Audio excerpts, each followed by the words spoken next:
Suscríbete a nuestro canal TVC Play y activa las notificaciones. Muy bien, muchas gracias a Edgardo Melgar. Estamos esta noche listos ya aquí en Al Banquillo para presentar lo último que está registrándose de estos procesos electorales a los cuales han acudido los hondureños este domingo 28 de noviembre. ¿Qué nos ha dejado?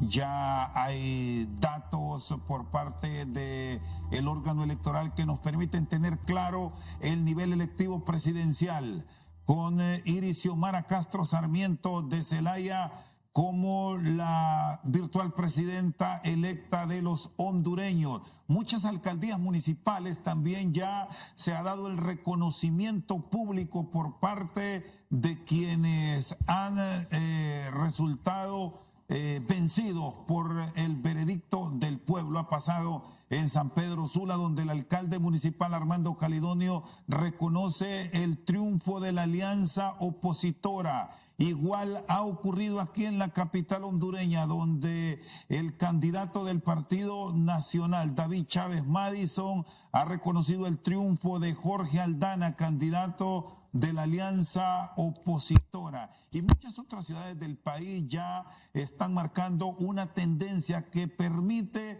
establecer quiénes serán las autoridades locales para los próximos 4 años. Dicho esto, nos vamos a quedar a nivel del Congreso de la República, donde comenzamos a registrar ya algunas tendencias que muestran resultados preliminares. Pueden cambiar a medida se vayan incorporando datos de urnas escrutadas en el nivel electivo del Poder Legislativo. Dicho esto, presentamos a nuestros invitados para el análisis de hoy. Desde los Estados Unidos nos va a acompañar nuestro amigo Roberto Lagos, y aquí en la capital hondureña tenemos el análisis de Omar García y el doctor Gustavo Ferrari, que es parte de la veeduría internacional que ha tenido este proceso. Roberto, arranco con usted. ¿Qué lectura le deja estos comicios electorales donde ya tenemos una victoria para la oposición en la presidencia, en muchas alcaldías, y nos quedamos pendientes del Congreso Nacional? Buenas noches, Roberto. Sí, muy buenas noches, don Rosendo, y muy buenas noches a sus distinguidos invitados, ¿verdad? Un honor estar con ellos compartiendo. En primer lugar, tema número 1, el tema de la participación. Yo pienso que eso es algo sumamente destacable, tener participación cercana al 70%, no mirábamos eso desde la década de los 90. En segundo lugar, una contundente victoria de la candidata Xiomara, y entonces aquí hay ciertos elementos en los cuales podemos empezar a realizar los análisis. El primero es cuál fue el rol del cruce de voto en el Partido Liberal, ¿verdad? Al ver los resultados del candidato Yanin, podemos ver claramente un cruce de voto, ¿verdad?, del Partido Liberal. Y adicionalmente, para que la diferencia fuera tan amplia, definitivamente hubo voto independiente y un voto de castigo por parte del Partido Nacional, ¿verdad? Y eso lo podemos ver en regiones como son el Oriente, en Juticalpa, ¿verdad?, el departamento de Olancho, y entonces también en la parte sur en Choluteca, ¿verdad? Entonces, esos son los elementos sumado a lo que ocurrió en el occidente, que realmente fue una sorpresa cómo Xiomara Castro arrasó, ¿verdad? La unidad arrasó en este proceso electoral, ¿verdad? Muy bien, doctor Omar García, ¿qué le dejan estos resultados? Sobre todo cuando revisamos lo que ha pasado con el Partido Liberal. Nos vamos a quedar con las 3 fuerzas políticas que compitieron ya por varias ocasiones, el caso de Libre, el Partido Nacional y el Partido Liberal, que ha obtenido resultados totalmente alejados a lo que en un principio se esperó. Yo creo que se cumplen cada uno de los análisis que habíamos hecho hacía 5 meses atrás. Lo que vemos del desempeño de predilección por parte de los votantes hacia el Partido Liberal era de esperarse, y se advirtió, se le decía más bien en su momento que lo más sano hubiese sido más bien la no presentación de candidato a la presidencia y que se pidiera la votación para diputados y también para alcaldes. En el sentido, pues, de que esa reacción de parte del Partido Liberal no fue fue para mi gusto, tardía e insuficiente, y también era importante entender de que el Partido Liberal no logra despegar de su situación histórica en el sentido de que actualmente es percibido como una propuesta altamente conservadora, y eso le ha hecho perder a nivel de diputados y a nivel de presidencia la predilección. No sucede así a nivel de alcaldes, viendo las elecciones anteriores, pero podemos tener también importantes resultados de alcaldías que otrora eran, podemos decir, base de comando del Partido Liberal local, pero que ahora tienen otro tipo de predisposición los ciudadanos. Aquí la lección es esta. Cuando uno está en un partido político y no está teniendo la predilección que le está diciendo la gente, hay que poner atención y no continuar con esa estrategia de propuesta, porque al final entonces quedamos en la historia como el partido que menos votos recibió, que queda en tercer lugar, y que después en cuarto lugar está la propuesta del señor Milton Omar, que le llaman el perro amarillo. Entonces estamos en una situación en la cual creo que el Partido Liberal, si no tiene cambios, a mi juicio, porque si continúan así como están aquí y ahora, en estos instantes, al Partido Liberal no le doy más tiempo de vida de 10 años. Y eso que soy generoso. ¿Por qué? Porque si vemos el 70% de las personas que fueron invitadas a votar y que lo hicieron muy interesantemente, están entre 18 y 30 años. Y entonces, ¿cuál es la propuesta de un partido liberal que tiene venta de ideas y de propuestas que está precisamente para personas de 50 años? No encaja. Y entonces simplemente se están saliendo de la oferta que debe de tener un partido como parte de la solución a los problemas de una nación. Sí, doctor Gustavo Ferrari, usted como parte de la veeduría internacional, y que debo decir, usted ha sido consultor y ha sido un hombre constante en foros del Partido Liberal. ¿Fue un mal cálculo el de este proceso electoral? ¿Cómo ha observado en el desplazamiento que ha tenido en los últimos días y ayer mismo, domingo, día de las elecciones, el análisis que logró advertir en la población hondureña que ha acudido de una forma masiva a expresarse a las urnas? Buenas noches. Buenas noches, Rosendo, compañeros del panel. Hay algo, y voy a tomar las últimas palabras de Omar. Democracia sin gestión igual demagogia. Y yo creo que desgraciadamente el Partido Liberal, sin tener una calidad probada, sobre todo en el nivel de gestión de gobierno, no así en alcaldías, se convirtió en un mensaje demagógico, sin fuerza, sin acción, y coincido plenamente hacia un lenguaje y un mensaje viejo hacia una generación que realmente el liberalismo significa más que una teoría, sino es la libertad individual de crecer, de vivir, de hacer. Tengamos en cuenta que después de 1 año y medio de pandemia, donde esa generación de votantes, por mayor o menor control sanitario, se vio encerrada, se vio limitada en todas las acciones de su vida, necesitaba tener un mensaje de apertura y de gran libertad. Esa libertad está marcada con creatividad, con sentimiento, con una fuerza de voluntad de mirar al futuro con optimismo. Y desgraciadamente ese mensaje no se escuchó. Volvimos quizás a recoger dentro del Partido Liberal los viejos pensamientos, inclusive encajonados, y voy a ser un poquito fuerte, ¿no?, con naftalina, que lo sacamos a ventilar, pero ya el saco pertenecía a un familiar que desgraciadamente había fallecido y no había nadie que se pudiese poner ese saco. Las consecuencias están así. Fue un mensaje que no llegó. Fue un mensaje que tampoco tenía un modelo de gestión en el cual pudiéramos decir o aferrarnos a que ese mensaje era productivo. Y lo repetimos, y repito algo que lo señalamos hace una semana, cuando vía Zoom acompañamos también estos pensamientos sobre el proceso electoral. Cuando nos subimos a un tren o alguien nos dice que nos subamos a un tren, tenemos que saber las estaciones, tenemos que saber el destino y necesitamos saber dónde vamos a llegar y con qué rumbo vamos a llegar. Y desgraciadamente creo que ahí está el menos del 10% de resultados que fue acumulando el Partido Liberal. Y fue aprovechado por otras corrientes. Yo creo que en los próximos transcursos del programa vamos a poder analizar esos análisis donde yo creo que hay un solo ganador, que no tiene color, pero que sí tiene mucha esperanza y necesita creer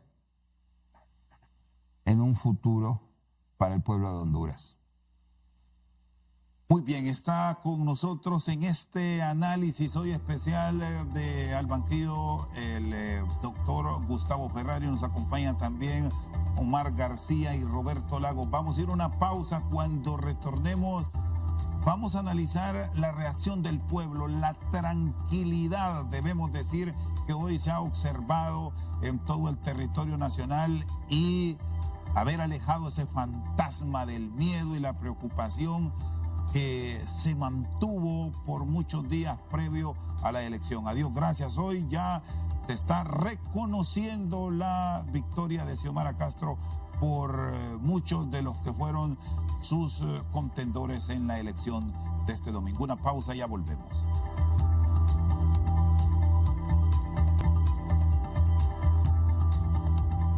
Esta noche en vivo, revisando en Al Banquillo los resultados del proceso electoral que sigue trasladando al pueblo hondureño el Consejo Nacional Electoral. Decíamos que hay una claridad ya a nivel de la presidencia y de muchas alcaldías. Todo se centra a nivel del Congreso Nacional. ¿Cómo se debe actuar? ¿Cuál debe ser el gran reto del Consejo Nacional Electoral? Porque aquí estamos en una transición ya en ruta que nos limita al 27 de enero del 2022 y tenemos las festividades de Navidad, que afortunadamente en este cuatrienio que arranca el próximo año no tendremos las dificultades del 2017, don Omar. Yo creo que en este sentido la sociedad hondureña, la ciudadanía se merece que vayamos transitando a vivir en democracia. Y parte de la democracia es lo que hemos visto del reconocimiento de las personas que ganan y el reconocimiento de que sí perdimos por la voluntad popular. Pero no se queda ahí nada más. Ahora entra un proceso muy importante y aquí juega un punto clave el Consejo Nacional Electoral. En la medida que dispongan de pronunciarse en 30 días, eso hace que el tiempo y el protocolo que inmediatamente se pone en acción para la transición, entonces puede dejarnos un margen de tiempo muy corto para la transición y eso es algo que no debemos de permitirnos en un país democrático. ¿Por qué? Porque puede generar precisamente lo que la gente está cansada de ver, el sentido de que hay un brusco cambio con referente a en donde el gobierno, las oficinas y todo lo que corresponde empiezan a arrancar de cero y eso no es correcto. Porque en Honduras hemos tenido 4 años en los cuales podríamos decir que solo uno es democráticamente de desarrollo. El primer año no se logra nada porque el otro no le dejó nada. El segundo hay problemas de adesentamiento gubernamental y en el tercero ya hay obras, pero el cuarto no podemos hacer nada porque estamos en elecciones. ¿Qué quiere decir en términos naturales? Que para tener 4 años democráticos de desarrollo se necesitan 16 años de su vida y de la mía. No podemos permitirnos eso. Debemos de aprender a vivir en democracia y por tanto acá es un papel importantísimo que se empiece a reunir las comisiones que correspondan con respecto a la transición.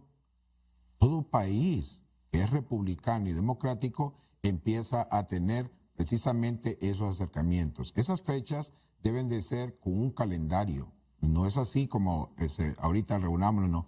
Es todo un proceso para que todo salga bien después del 27 de enero, porque recordemos, imaginémonos que se entregue el 27 de enero y ya a pocas semanas está el año lectivo. Estamos proponiendo lo que hace poco se decía, una propuesta o programa de atención a lo que es esta mutación Omicron. Estamos atendiendo las relaciones internacionales, o sea, el país debe de continuar. Por tanto, es obligatorio que como Estado, que el Estado se mantenga íntegro en esa gobernabilidad. Importante es entonces que no estemos esperando estos 30 días porque detendrían, técnicamente hablando, lo que sería el proceso de transición que a todos como ciudadanos que tributamos y que creemos en la República nos interesa. Es decir, para usted en esta semana, ya antes del 10 de diciembre, por dar una fecha, el Consejo Nacional Electoral debe tener claro, y aquí insisto en esto, en el tema de los diputados, que es donde normalmente se presentan atrasos en tabular los datos que dejen ya clara la composición del Poder Legislativo. Hoy tenemos un tribunal electoral de justicia. Cualquier problema que haya surgido con respecto a ello, está esa instancia, pero eso no debe detener precisamente que ya tengamos claridad en función de que más del 90% de las curules están bien definidas. Por tanto, tenemos alcaldes definidos, tenemos lo que son curules definidos y ya tenemos la presidencia, entonces el Estado puede continuar. Para mí esto es muy importante porque si no, entonces recordemos que no todo está vencido como debería ser en el país. Hay grupos interesados en desestabilizar el país, y me refiero a grupos criminales que pueden aprovechar precisamente esos momentos de insatisfacción social o de depresión que ya el pueblo está demostrado que no puede seguir soportando. Y yo pediría mesura, diligencia y que haya cumplimiento y que la gente tome decisiones en función de la democracia y de la nación y no de la partidocracia, porque esto no se trata se trata de la nación. Roberto Lagos, nos dice el doctor Omar García que se debe entrar ya en una planificación clara en este proceso de transición y aquí hay un instrumento de desarrollo básico, presupuesto de la República, que quizás debe ya tener una claridad la nueva administración del país a partir del próximo año de la realidad a la que llega. Vamos a una administración de nación con instituciones quebradas, con enormes dificultades y con un enorme compromiso con la empleomanía, porque se vota con esa esperanza. ¿Cómo debe ser el manejo de este tema tan delicado en los tiempos que vivimos? Sí, Rosendo, a mí me parece importante. Yo lo que tengo entendido es que ya se cuenta con un gabinete en las sombras, ¿verdad? O sea, la alianza tiene un gabinete en las sombras que me imagino ya se tienen los resultados, va a empezar a trabajar a partir del día de hoy, ¿verdad? Entonces ellos ya empezaron con su estrategia de transición, ¿verdad? Tratando de encontrar cuáles son los puntos importantes. Adicionalmente, creo que ya se tienen identificados cuáles son los principales problemas y cuáles son las rutas a seguir, ¿verdad? Sabemos que tenemos el tema fiscal, es un tema sumamente apremiante, sabemos que el tema del ENE va a ser un tema apremiante y entonces va a tocar hacer una reformulación del presupuesto en base a esas prioridades, ¿verdad? En este sentido, en esta estrategia de transición, que estoy seguro que desde la alianza se tiene, ellos tienen identificados cuáles son los principales elementos que se deben priorizar. Y sería importante, y esto es sumamente relevante, contar con un gabinete económico técnico del más alto nivel. Entonces, en este sentido, no podemos seguir teniendo personas dentro de los gabinetes que tienen una formación no de acuerdo a las necesidades que corresponden. No podemos, tenemos que colocar un ministro de Finanzas que nos garantice credibilidad y que entienda temas de finanzas públicas, un presidente del Banco Central que tenga fortaleza y que pueda tomar decisiones de política económica importante, y adicionalmente en las demás instituciones económicas del país debemos garantizar personas Mire qué interesante lo que le digo. En general deberían de ser las instituciones, pero en este contexto vamos a empezar de las personas para que esas personas puedan construir la institucionalidad que necesitamos. Porque un elemento adicional al tema que tenemos de poder arrancar el proceso y que toma un año de aprendizaje es que hay un tema de que no hay sostenibilidad de las políticas públicas, ¿verdad? Ese proceso de no sostenibilidad de las políticas públicas provoca que se tenga una discontinuidad en el proceso de crecimiento. Entonces, habrá que evaluar qué políticas públicas de la administración anterior se tienen que retomar, ¿verdad? ¿Qué políticas públicas se pueden seguir implementando y aquellas que se tengan que corregir para garantizar la eficiencia en el uso de los recursos?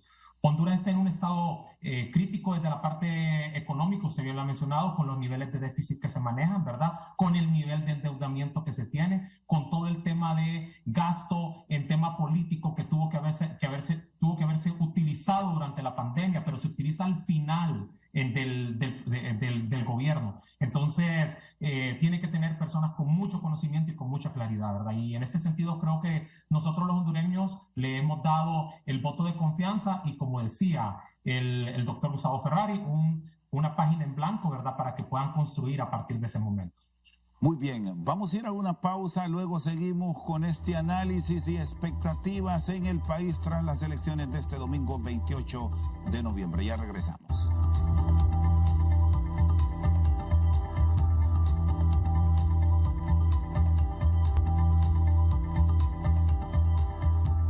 Seguimos esta noche al banquillo, estamos en vivo. Solo confírmeme, producción, si tenemos ya el enlace para escuchar a Jorge Aldana, que está compareciendo en este instante, el ciudadano que será el alcalde del Distrito Central. Escuchamos.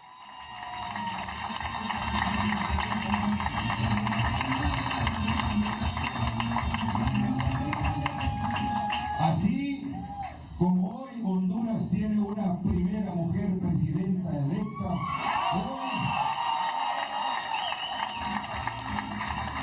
hoy también la capital tiene su primer alcalde de libre, listo para gobernar para la gran Honduras.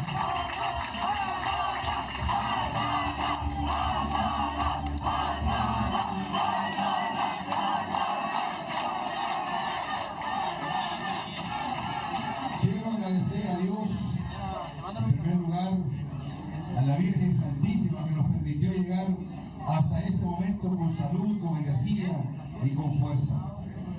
Decirle a los capitalinos y capitalinas que confíen en el voto que depositaron el pasado domingo, que esta fórmula de unidad junto a Carleton Dávila es un compromiso de servicio permanente para traer bienestar y transformación en la capital de la República.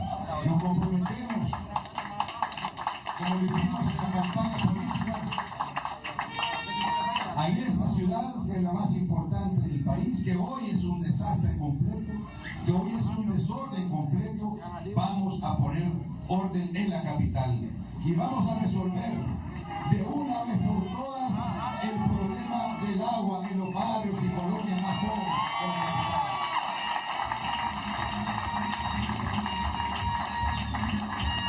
Cuando nosotros dicen que quien mucho promete, poco cumple. Y nosotros hemos asumido varios compromisos, pero uno en especial. Y cuando junto a Carleton Dávila dejemos la alcaldía capitalina, a ningún capitalino, hombre o mujer, le va a faltar el agua en su casa, en la llave de su casa.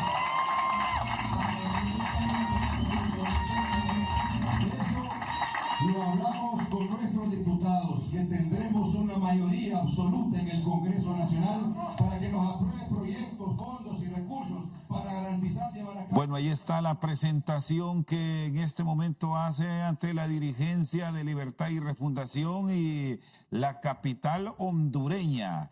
El ciudadano que se convertirá en alcalde del municipio del Distrito Central, de acuerdo a lo que nos está dando el Consejo Electoral, y que ya hoy ha aceptado el que fue su principal contrincante en esta justa comicial, David Chávez Madison, del Partido Nacional. Asumirá a partir del 25 de enero del próximo año Jorge Aldana, que actualmente es regidor de la alcaldía municipal que rectora Tito Afura, que hasta este momento no se ha pronunciado sobre las elecciones de este 28 de noviembre. Doctor Gustavo Ferrari, ¿cuál debe ser el actuar a nivel de las autoridades, quienes están al frente del Ejecutivo en este proceso de transición para que todo marche en paz, como lo hemos ratificado hoy los hondureños? Nos gusta vivir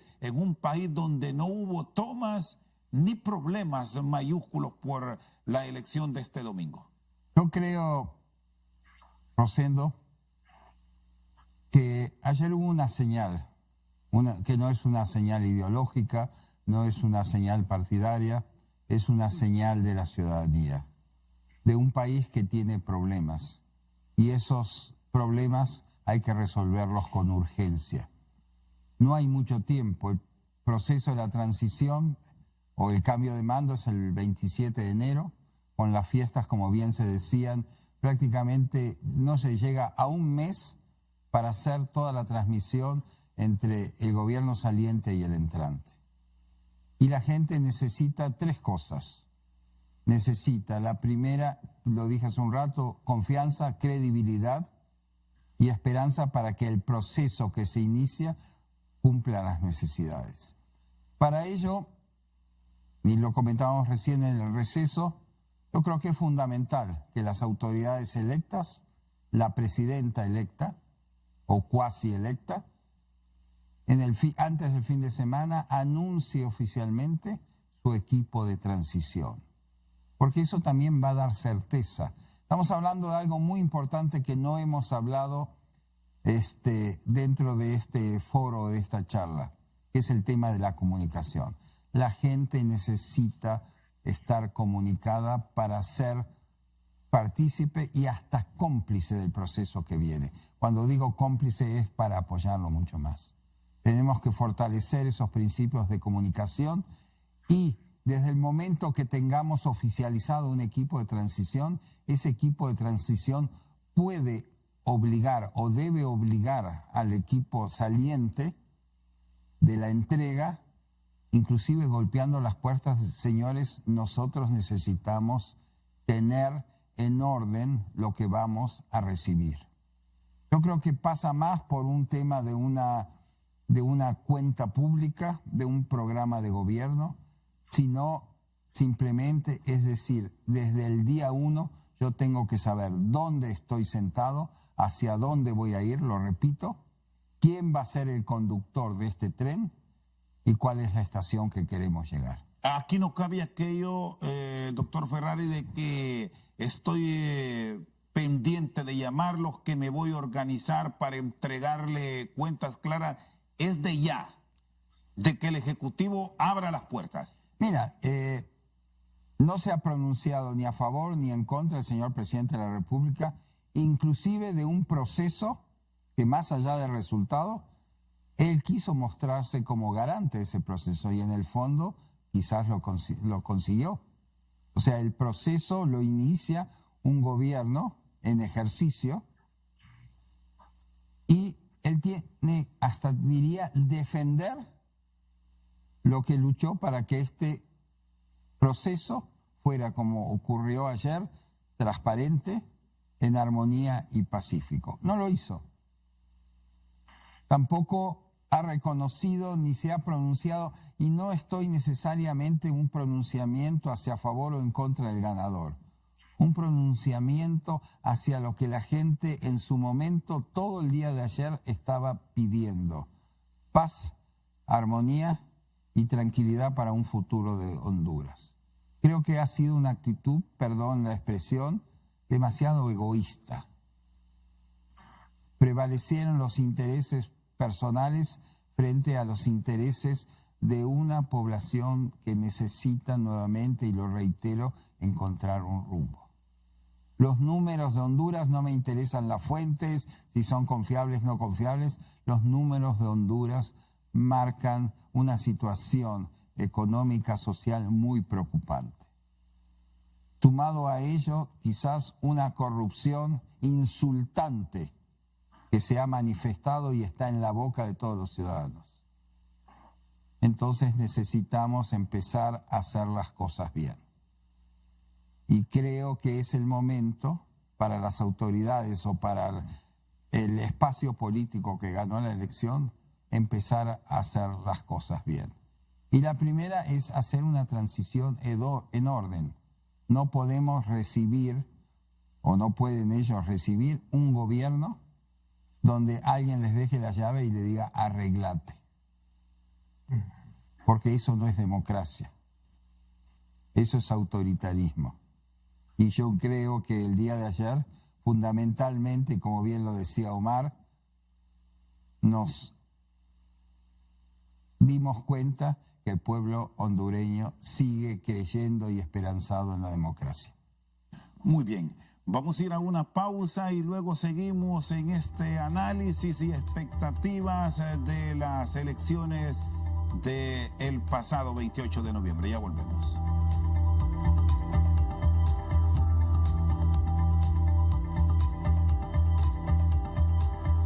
Seguimos esta noche al banquillo. Roberto Lagos está con nosotros desde Carolina del Norte. ¿Cómo ha vivido el hondureño desde el exterior este proceso que nos muestra que hemos avanzado en democracia? Lejos quedó aquel fantasma del miedo que se trató de trasladar a la ciudadanía y hoy hemos estado con mensajes tranquilos de aceptación. Avanzamos bien desde la óptica del hondureño en Estados Unidos, Roberto. Exageradamente, y más que desde la óptica del hondureño, desde la óptica del extranjero. Muchas personas con las cuales yo converso de revistas especializadas quedaron sorprendidas con el nivel de participación, con la participación del pueblo hondureño, con la voluntad de ir a votar y adicionalmente con mandar un mensaje de claridad de que el país no iba por una ruta correcta y que entonces se necesitaba un cambio de timón en este momento, ¿verdad? Entonces, definitivamente, desde la perspectiva del hondureño exterior y del extranjero, creo que hemos dado realmente un ejemplo y ha sido una verdadera fiesta cívica, ¿verdad? Entonces, ahora solo queda esperar y estoy totalmente de acuerdo con los comentarios del segmento anterior, que el gobierno que está actualmente debe garantizar una transición suave y ordenada, ¿verdad? Totalmente de acuerdo, y que tienen que tenerse las cuentas claras, ¿verdad? Para saber cómo va a enfrentar la próxima administración todos los retos que el país tiene. Entonces, definitivamente creo que mejoramos, porque la semana anterior a las elecciones, la cantidad de artículos en revistas especializadas acerca del proceso electoral en Honduras era preocupante, Rosendo. Entonces, ver esta situación y ver cómo los distintos medios de comunicación califican como exitoso desde la perspectiva de participación, y ahora solo falta exitoso desde la perspectiva de comunicación de resultados por parte del Consejo Nacional Electoral. Muy bien, gracias Roberto, un fuerte abrazo desde los Estados Unidos por habernos acompañado esta noche. Gracias, muy amable ustedes, y mucho gusto de compartir con sus invitados en el set. Bueno, seguramente vamos a seguir más adelante en otras comparecencias analizando estos resultados del proceso electoral que reiteramos, y ahí los han ido observando ustedes. El Consejo Electoral ya proyectó votos en el nivel electivo presidencial definido, muchas alcaldías, y quedamos con esa deuda de los diputados, pero esperamos que en la semana ya se tenga un panorama claro cómo se integran los 128 miembros de la Cámara Legislativa con igual número de suplentes. Doctor Omar García, es tiempo ya para estar pensando en grandes transformaciones, sobre todo en materia electoral, y hacerlas el próximo año. Hacer cambios que verdaderamente nos pongan como un país de avanzada y no dejar esto para más adelante. Este Congreso Nacional tiene la obligatoriedad, les damos un mandato, tienen que darnos nuestras libertades electorales. Segunda vuelta. Queremos que se establezca y se norme la reelección. Queremos los distritos electorales. Queremos el voto electrónico. Queremos que se establezca una revisión de las fuentes para los partidos. Queremos que se quite esa asignación de dinero para partidos que no sacan ningún voto. Que se inscriba cualquier partido. pero si no saca el mínimo de votos, que se elimine, porque la gente opina y dice, ¿para qué estar dando dinero en ese tipo de cosas? Que se regule también la participación de ciudadanos religiosos y también de otros ministros de otro tipo de situaciones que quieren participar en las cuestiones políticas y que podamos tener nuestras libertades electorales. Pueblo hondureño, estar solamente en las elecciones y enfocados en ello, siempre habrá ganadores y perdedores, pero ahora sigue dos columnas importantes de toda república, y me refiero a la transición y al traspaso de mando. Hemos visto por años que se descuida eso en las alcaldías y también en lo que es en el Ejecutivo, y también se mira en el Congreso Nacional, y eso anuncia precisamente que no habrán cambios. Si este Congreso no nos da el otro año las libertades electorales y si no tenemos comisiones reuniéndose para el traspaso, entenderemos que esto es un acuerdo entonces entre los que ganaron y los que perdieron para que el maíz, como decimos en la gente, siga peso. No podemos aguantar más. Queremos democracia, queremos república, queremos nación. Por eso fue que votamos masivamente. Por eso es que estamos exigiendo que se haga inmediatamente la designación de personas, como decía Lagos, que entiendan las áreas donde tendrán que darse esta transición para que facilite el traspaso de mando y podamos entonces el 27 tener una fiesta tranquila en la cual podamos decir realmente la han hecho bien las autoridades anteriores y estas nuevas que están entrando. Si seguimos con este desligamiento de estos dos procesos que, como dije, son columnas de democracia y de república, estamos cometiendo un error. Muy bien, gracias. Doctor Omar García, analista nacional. Cierro con don Gustavo Ferrari, que ha estado en el país como observador internacional. Cuando hablamos de este fortalecimiento de la democracia, el compromiso debe ir más allá de quienes van a asumir el mando del país, con cumplir muchas expectativas que generaron en el elector para estar de una forma masiva en las urnas. Yo creo que no nos damos cuenta de que ganar una elección no significa de que sabemos gobernar. Y lo hemos visto en los últimos años en todos los países de América Latina.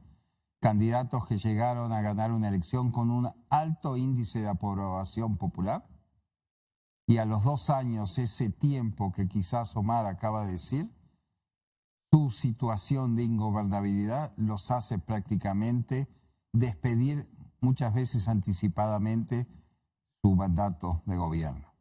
¿A qué me refiero? Los tiempos cada vez son más reducidos, las necesidades de la gente cada vez son mayores, las expectativas son cada vez y las demandas son cada vez más urgentes. No tenemos tiempo.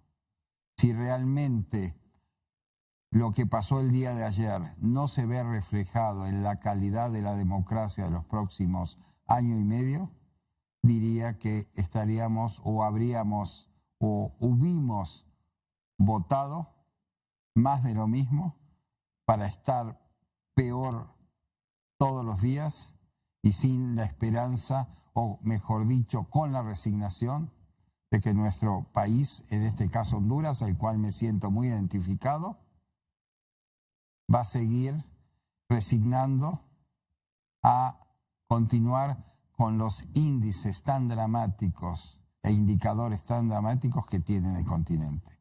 Primero, fue el país que menos creció o prácticamente decreció durante la pandemia. Y fue el país con mayor índice de corrupción durante la pandemia. Si eso el pueblo lo quiere para las siguientes generaciones, para continuar en sus hijos, entonces yo podría decir que el resultado del ejercicio democrático del día de ayer fue en vano. Despertemos, asumamos de que hay mucha gente desde afuera internacionalmente que vio esta elección con ojos de transformar o de poner el primer paso para transformar las condiciones de este país. Repito, no es un tema ideológico, no es un tema de partidos políticos. Es un tema de un clamor popular que cada día se hace más llamativo y más intenso. Muy bien, me dice producción que tenemos aún unos minutos que compartir con ustedes. Voy a aprovechar para que don Omar García nos dé su punto de vista como experto en asuntos internacionales, de lo que le depara a nuestro país, sobre todo por cómo nos está viendo el mundo y porque será fundamental la cooperación externa para emprender grandes proyectos que se tendrán que poner en marcha y continuar en la próxima administración. Estamos hablando de dificultades, como él mismo lo exponía, en el área educativa, en el tema sanitario y lo energético.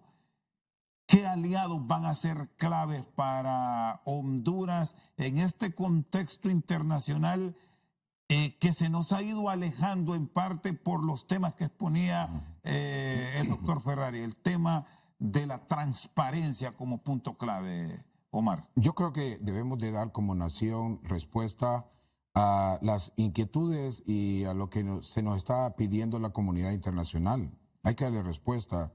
Quizás nuestro aliado primordial, Estados Unidos, es el mayor interesado. En este sentido, nosotros tenemos amplios lazos comerciales. 60% de lo que nosotros consumimos, compramos en el exterior y lo traemos acá o lo enviamos hacia afuera, tiene que ver con moneda del dólar. Y en ese sentido, estaríamos hablando que después sigue Centroamérica en ese orden y después el resto del mundo, de acuerdo a los informes que tiene el Banco Central y también los entes de economía. Y tenemos que estar claro, una democracia que es estable genera buenas relaciones para atraer la inversión. Debemos acercarnos más a los Estados Unidos en estos próximos años. ¿Qué tanto provecho puede tener para la próxima administración que la Cámara Baja confirme en los próximos días, después de mucho tiempo, a un embajador de Estados Unidos aquí en Honduras?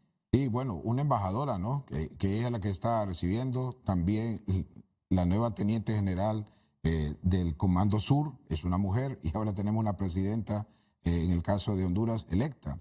Miren, y esto tienen que saberlo, pueblo hondureño. Desde el 2004 firmamos entrar al CAFTA. El CAFTA entra, que es el Tratado de Libre Comercio entre Centroamérica, República Dominicana y los Estados Unidos, empieza a partir libre, free trade. Cualquier cantidad de cosas se van a traer de los Estados Unidos, ya no con esas restricciones de arancelarias que manejamos. Y eso es muy importante no perderlo de vista. Está iniciándose en el 2024 y es obligatorio que el gobierno que está acá pues haga todo lo humanamente posible para que nuestro país pueda entrar en una situación de buen suceso, porque va a impactar sobre la producción nacional y sobre el consumo nuestro. Pero también tenemos a Taiwán, tenemos a Israel, tenemos la Unión Europea. Necesitamos dar pasos que vayan en función de una nación que entiende su momento y que sabe llevarse bien con sus vecinos, en el caso de El Salvador, en el caso de Nicaragua y en el caso de Guatemala. Pero no queda ahí nada más. Necesitamos entrar, por ejemplo, a la APEC. Con esta salida que tenemos al Océano Pacífico, inmediatamente tenemos que empezar a solicitar nuestra CIA ahí, porque eso nos va a abrir mercados. Es importante que el gobierno vaya viendo su planificación de desarrollo, que es bien sencillo. Este país es pequeño. Empoderemos más Palmerola, tengamos un ferrocarril interoceánico y establezcamos el anillo de oro que va a conectar las cabeceras de los departamentos fronterizos y también las cabeceras municipales para que podamos atraer y tener todo ese foco de desarrollo, y eso nos va a ayudar para que nos puedan ser en 4 años aceptables ante la comunidad internacional. Es importante no perder de vista eso. Yo sé que se está buscando otras opciones, pero ahorita no debemos determinar las cosas como han sucedido con los otros países. Nosotros no tenemos una condición de ser traidores con la mano que nos ha ayudado, como es el caso de Taiwán. Y ahora estamos estrenando relaciones también con Israel. Y eso es algo que debemos de aprovechar. Estoy hablando de los países con mejores avances tecnológicos, universitarios, que nos están extendiendo la mano para que podamos nosotros aprovecharlo. Eso es lo que debe hacer el gobierno. El gobierno tiene que potenciar todas aquellas realidades, pero también si vamos a sustituir las sedes por ceder espacios territoriales a China continental, porque esa es la forma que ellos se cobran en todo el planeta, Djibouti, Sri Lanka, Kazajistán, tenemos en Etiopía, tenemos lugares de Singapur, se cobran con territorio y nosotros no necesitamos ceder nuestro territorio, es nuestro. Necesitamos tener mejores estrategias con otros países que sí nos respetan como nación que somos. Somos un país pequeño, pero somos una nación grande y tenemos una gente muy ejemplar y la gente nos quiere del extranjero y nosotros también a ellos, pero necesitamos respeto y necesitamos que nos den la oportunidad de poder decirles sabemos hacer las cosas. Y esta forma de gobierno que algunos en el extranjero la están poniendo como izquierda, yo tengo mi visión sobre eso. La izquierda del siglo XXI que se conoce para mí es nazismo-like, porque tiene unas características increíblemente parecidas y necesitamos entonces tener esa claridad. Pero eso seguirá abordándose más adelante conforme el gobierno vaya avanzando y necesitamos que sea asertivo en lo que más corresponde. Educación, 4 clases importantes, emprendedurismo, cooperativismo, geopolítica y democracia. Hagamos eso y en 15 años transformamos este país. Necesitamos transformar el sistema de salud. Tenemos hospitales, sí, pero los médicos abandonan esas estaciones de atención a la gente a las 3 de la tarde. ¿Por qué no podemos tener 3 horarios de atención normal a la gente? Yo sé que podemos construir más hospitales, pero podemos utilizar los recursos que tengamos y démosle el mensaje a la gente de no solo estar, porque si vamos a pasar de estar mendigando con la mano derecha y ahora vamos a mendigar con la mano izquierda, eso no es digno. Yo aspiro que tengamos una nación unida y fuerte. Muy bien, muchas gracias al doctor Omar García, a don Gustavo Ferrari, que nos han acompañado aquí desde Tegucigalpa, y a Roberto Lagos desde los Estados Unidos en esta entrega de Al Banquillo, donde hemos revisado los resultados de las elecciones y expectativas que están en el territorio nacional con la llegada a la presidencia de la República por primera vez en la historia de esta nación centroamericana de una dama que gobernará a partir del próximo 27 de enero. Por su sintonía, muchas gracias. Viene Fútbol a Fondo, todo lo relacionado hoy con la gala del Balón de Oro que le han entregado al argentino Lionel Messi, y muchas otras informaciones deportivas sobre el torneo de la Conca Champions. El Motagua juega el miércoles, lo tienen en breve aquí en Fútbol a Fondo. Por su sintonía esta noche, muchas gracias.